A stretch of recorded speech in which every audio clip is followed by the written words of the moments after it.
All right, good afternoon. I call to order the Lynchburg Planning Commission meeting for Wednesday, April 25th, 2018. We've had several pretty complex and complicated meetings. I appreciate everyone's thoughtfulness and thought going into all of our discussions, and I know we may not be the most popular people in town right now, but I think we've been doing our job well. I miss all the people. Yeah, and thanks to Tom and his staff for all of his guidance over the past several weeks. Today, we do not have minutes to approve. We have a single item for consideration, and that's the amending of Section 35.2-64.16, billboards of the zoning ordinance to prohibit the installation of new billboards within 1,320 feet of the John Lynch Bridge, Carter Glass Bridge, and within the same distance of any gateway as defined within the city's comprehensive plan 2013-2030. Members of the Planning Commission, the city's comprehensive plan 2013-2030 has a plan framework map within the document that identifies major and minor gateways for the city. These are places where the road network crosses the city boundary and establishes essentially the front door of the city and establishes first and lasting impressions of the city and its quality of life. The comprehensive plan also states that the John Lynch Bridge is the preferred gateway into the city's downtown.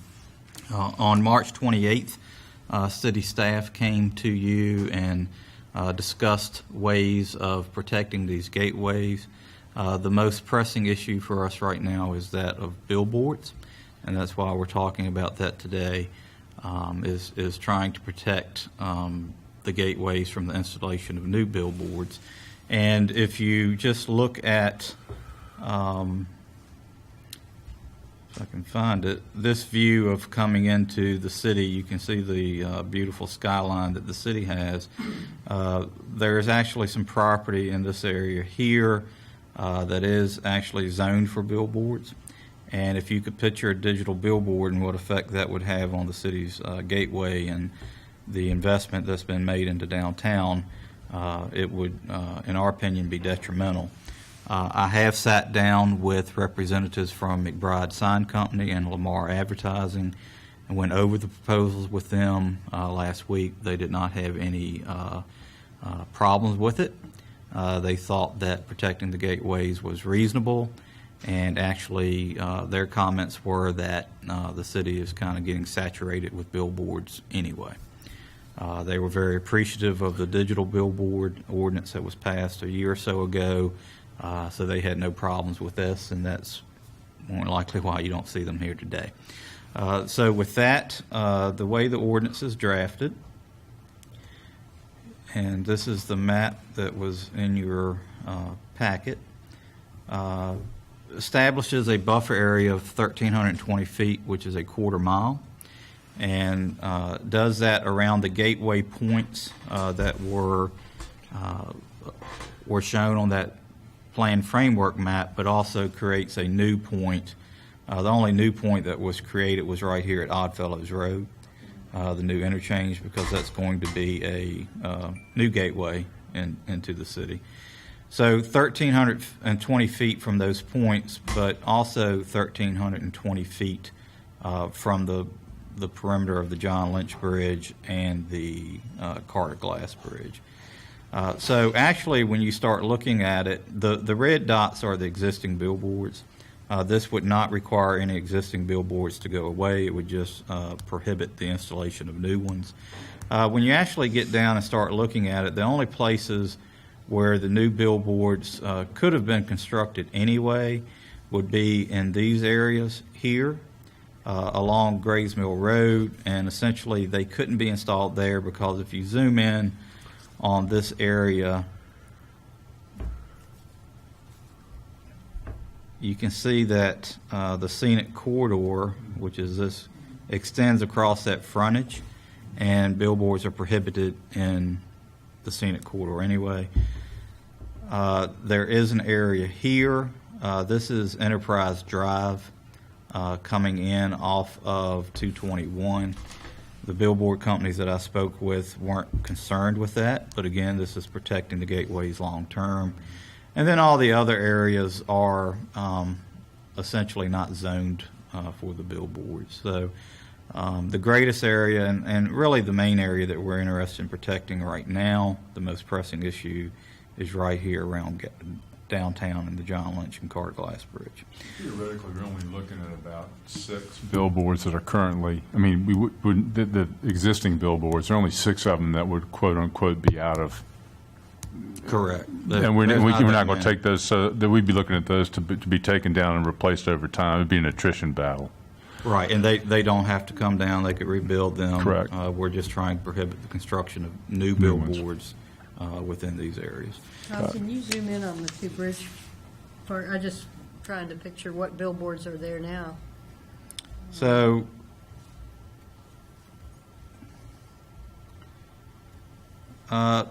this is actually the billboard. It's a little big, but I believe this is the one that's right at the bottom of Washington Street, Diamond Hill. Or no, that's this billboard. This billboard is the one going down 9th Street up against the building. This would be the billboard at the bottom of Diamond Hill. And this is the billboard as you come across Carter Glass that sits on the bank right below the lawnmower place. Yep, that area. So those billboards would remain, but they're you can see where the industrial zoning is underneath of here. You would not be able to put any new billboards there. All right, just to back up, because I misunderstood, I think, something that you said. When you showed the graphic, or showed the picture rather, coming across the John Lynch Bridge, That you is pointed out looking 2 this- areas that were zoned for billboards? That's this gray area here. Okay. So with this amendment, You take that away. that would go away. Okay, just want to be clear.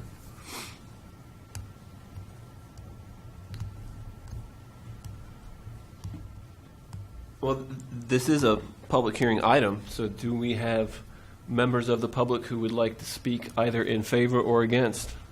Yes, sir. If you want to come on up, that's fine. We can use.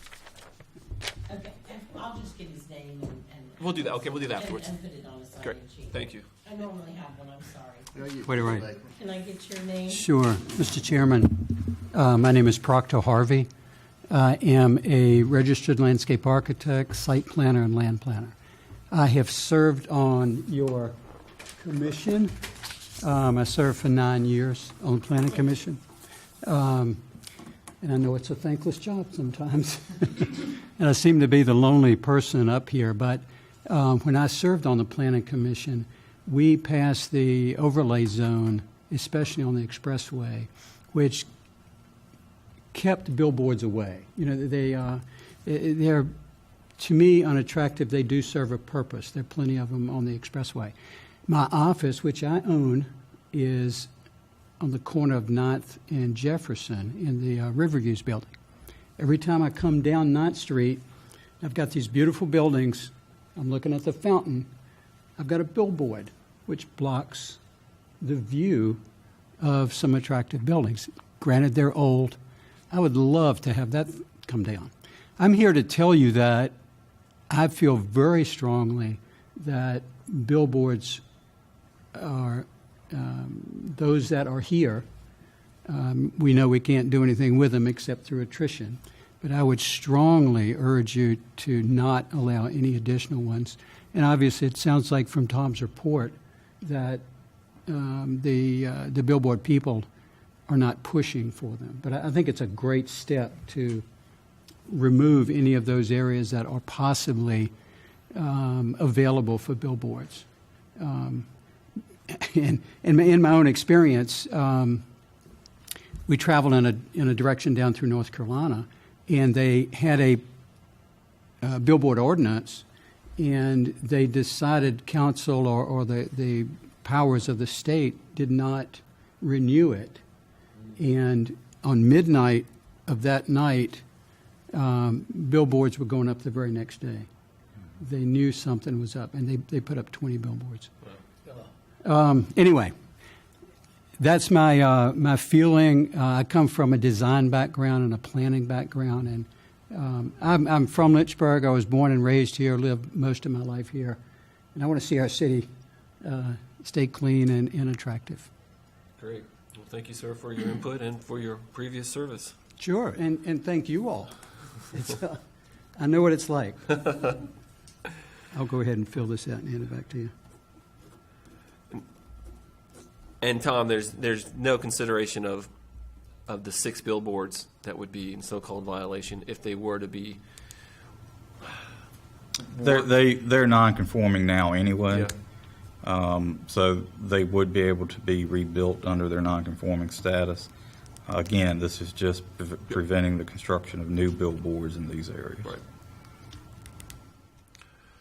Well, I appreciate the fact that you actually reached out to the billboard companies and got their support as well. Honestly, that might not have occurred to me, and I think that's really good that was done. Tom, is this a landowner that is wanting to do something? There was an application submitted for one in the area that I showed you coming across John Lynch Bridge. Honestly, that spurred this need. This is a company out of Maryland. Do you have the resolution available that you can throw up on the screen just so we The ordinance? Yeah. Do that, yes. with all the whereases? Oh, well, Just- what you would be, Because that's what we're going to be no, recommending. what you'd be doing is adopting the amended ordinance. Gotcha. Okay. I can put that up. Section 35, 2-6416. Yes, sir. Well, and it's not a big deal. I think we know what we're recommending adoption of this ordinance. Absolutely. Yeah. So, any more discussion or questions? No. Do we have a motion? I make a motion that we accept the amended ordinance. Did you ask if anyone wanted to speak in opposition? I had said anyone in favor or opposition, Oh, I'm but sorry. just for the record, is there anyone in opposition as well? And so thank you though, because we will close the public meeting, public discussion. All right, so we I'll second it. have a motion and a second. All in favor? Aye. Opposed? Great, unanimous recommendation. Thank you. Thank you very much. Thank you. I think it's awesome you're tackling that. Are there any other items for new or old business items? We are starting to get close to what might be a travel season for some. So just a reminder, let Robin know if you do know thank you, sir. If you do know any travel plans that are going to keep you from going to a meeting, it's nice to have a heads up well ahead of time in case there's any issues with a quorum. Do you all anticipate a busy late spring and summer?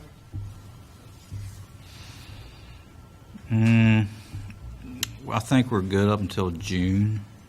I don't know what's coming. Well, July, August may be busy for you, yes. That's why. Just to give everybody a heads up, I am going to be out a lot this summer. The downtown plan, what's happened with that, that's a very good question. So what was happening with the downtown plan is, as you can imagine, there's a great deal of stakeholders. Great deal of stakeholders. And that's internally. So we got the first draft and we submitted it to staff for review, and you're talking 15, 20 people, and they all have their own thoughts, and we got about 175 comments back that my planning staff had to go through and then give it back to the consultant, and then we went through that about 3 times. And that's very time consuming. So what we've done at this point is we've taken the text edits back in-house, and we're having them work on some more illustrative drawings that we would like to have in the plan. Right now, it is our goal to have the plan released to the public in mid-June. that means it will be coming to the Planning Commission in July. All right, I have a question. I was contacted by a counselor about the plan. What kind of interactions do we have with potential changes in the plan? Do we have any? Do we look at it like suggestions? And it might be actually just from a citizen point of view. So when the plan is released to the public in June, we're hoping that it would be out in the public for a month. During that time, we'll be doing more of the pop-up type sessions that we did to explain the plan. We'll be having a public meeting. We built in a work session for the Planning Commission for you to discuss it, and then the public hearings. It would be at the Planning Commission stage of when changes would be made to it. When we release it to the public and staff's eyes, that is what should be adopted. So we would have a work session though before. Oh, absolutely. Okay. That's what I was wondering. All right. We'll have a work session before the public hearing. Correct. That's what I would That's probably going to. like to. That's probably going to. That's July, Yes. pretty much. Yeah. In your suit. Yeah, I will say, just for FYI purposes, I did go, and I know some of the rest of us were here, as well as Tom. I did go to that building resiliency community meetings at Randolph a couple Fridays ago. I think it was on Friday the 13th. There's a lot of very interesting information presented, a lot of things I had never thought about before. I will say the students, particularly from Lynchburg College, had done a lot of research, and there was a lot more information that was researched than was presented there. And it sounds like maybe Region 2000 is going to embrace this concept, and we may hear, Tom, you're probably ahead of the information curve than I am, but I think we're going to hear more about that based on the discussion that occurred at the end. I would hope so. Yeah. So, and then I missed the December meeting, but I went to that meeting that occurred on earlier this week out at the Lynchburg Humane Society about the road changes on Grays Mill Road between McConville Road and Grist Mill Road. If anybody goes up and down that road on a regular basis, it's a mess. And I was happy to see a lot of the issues that we discussed when we did Rosedale. And the traffic patterns that we were concerned about, they were trying to get a grip as best as they could on trying to alleviate some of the traffic issues there. And one of the things that was very significant to me was they had the traffic incidents up on the roads, and you could hardly see the roads for all of the traffic incidences that had occurred. A lot of rear-end collisions. I had not thought about it, but where the property goes up from Rosedale, from the old Graves house, and they own that property on the left-hand side, that's still pretty much all woods back in there, and evidently there's a bunch of deer there, and they still run across the road, even though it's gone from being 2 lanes to 4 lanes. And anyway, it's just for informational purposes. I was very happy to see that there was some proactivity going on to try to address what's going to only get worse, traffic patterns. Right. On that point, this is maybe not the right time to do this, and I don't want it to be a distraction, but we've had a number of situations with traffic type studies. We always run up against the same thing. The last guy in, you're sitting there trying not to screw him, and yet we do, by saying, well, you didn't do a traffic study, but we believe that it's going to be too much traffic. I'm wondering if there's a better way for us to address some of those issues. I don't know. I don't have a solution, and I certainly don't want to necessarily throw things out now, but I'd like to think about that, and I don't know how to start the process about reviewing that. I mean, one idea would be, well, where are the growth areas? Let's go ahead and have a preemptive traffic study there, or regardless of when you come in to a given area, like the last couple ones we've had, maybe you're just going to be on the hook for it. I don't know what the right answer is, but it seems to me we need to have a better handle on what that whole process is. I think what may be helpful for you is if I could get Region 2000 to come in, maybe give you a presentation on the 6-year plan, transportation plan. I know they've been working on updating that. You know, we work with them on our level to let them know where we anticipate growth occurring, and they factor that into the regional model. And it might just be helpful for you guys to kind of understand a little bit more about that. So I can contact Scott Smith and Philip Gavatool about maybe coming and talking with you about that. That'd be great. That might be a good start point. I just feel like that's one of the primary examples of trying to, save money to fix things going forward and also have money to fix things going backwards. Yep. It just, that'd be a way to get around it. That'd be great. Great. Any other items? I do have a question. I get asked, not a lot, but quite a bit by friends I run into and everything. What's going on over there at the corner of 221 and 501? There's no set plans for that. They're grading it, trying to get it ready for development. What that development is yet is still undetermined. They just have a bulk grading plan. Who's the owner? Ray Booth is involved with it. I'm not sure if English is the owner, but that's So it's not trying to get right. no. Now on the other side of the road, that's where Billy Kraft is doing. But you're talking about right That now, came before us. right? Okay, when you going to pay to do something, but Yeah, So the Billy Craft is next to the sheets. Yeah. correct. Yeah. Yeah, I'm pretty certain that Del Dalton still own that tract of land that you're talking about. We could look. Yeah. Lynchburg Realty is one of the owners. English is one of the owners. Mhm. The city owns one of I thought the ones, I must be mistaken, I thought that was that farm on the other side of the road from that development. Other side of 501. And that was in discussion a couple of years ago. I thought that's where the growth was going to come English from. I thought that.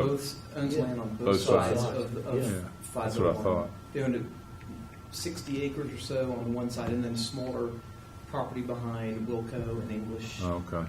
and a Billy Craft's service area. Well, I thought that was like a 3-digit acre cattle farm over there between Lakeside, 501, and McConville Road. And the trailer park. Yeah. Because they were all up in arms about it. Remember? Mm-hmm. Yeah, we're talking about this area But here. you're talking This is- behind the Wilco. Yeah. This is the Wilco, several different owners. A.T. Williams Oil Company, Huh.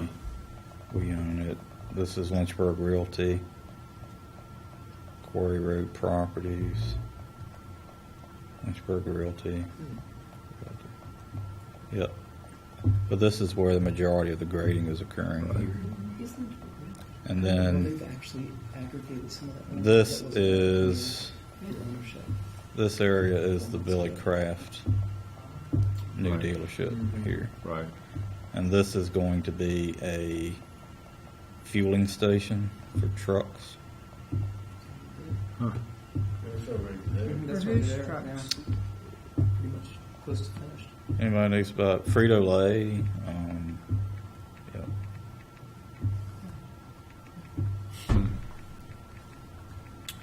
And that's Sheets. So my assumption is there'll be some stuff with all crafts land up at the corner. Once they move, they'll want to do something with all that. So it's like More than competition. likely, yes. What's that? I mean, I think it's a competition probably. Have whoever has the land ready first. Well, This is this. over there, that's the That's cities. That we actually heard something on that. Yeah, we own, the city owns this. This is property that was left over from that interchange. Right now, we are waiting for this project to get funded and designed, so we'll know if any of it could be developed. And then this piece, all of this land back in this area was rezoned several years ago.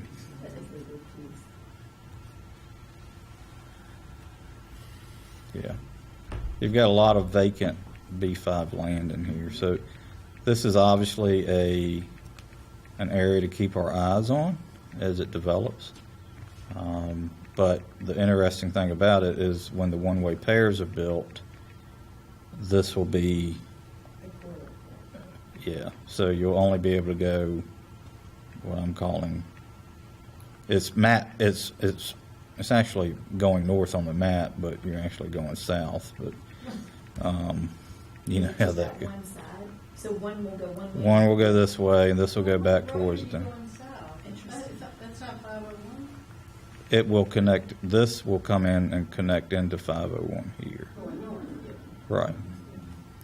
And then going, well, actually going south, but conceivably going north, you're, it only one with this. Right. That'll be really nice.